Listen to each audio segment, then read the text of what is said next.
Hello, this is Michael from Caraok New Energy Factory.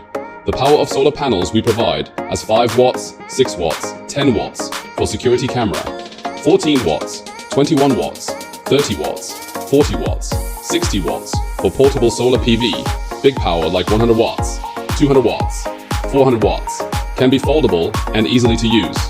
Today, I will show you the several steps of the solar energy production process. The first is slicing, which is to cut the solar cells into small pieces according to actual needs with a laser scriber. The second step is string welding, which is to weld the cells in series synchronously through welding ribbons. The purpose is to ensure that the output voltage of the solar module can meet the demand. The third step is to arrange the cells, which is to place the string welded cells on the bottom plate and weld them.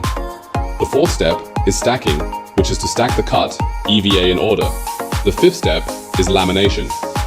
After the stacking is completed, the product is placed in the equipment to be vacuumed, and at the same time, it is heated and pressurized. Lamination melts the EVA. After melting, the entire stacking can become a whole to form the solar module. This process is the core of solar energy production. The sixth step is laser cutting, which is to cut off the excess edges of the laminated components and drill the holes to prepare for the assembly process. Caraok, New Energy Pioneer, contact us today to learn more.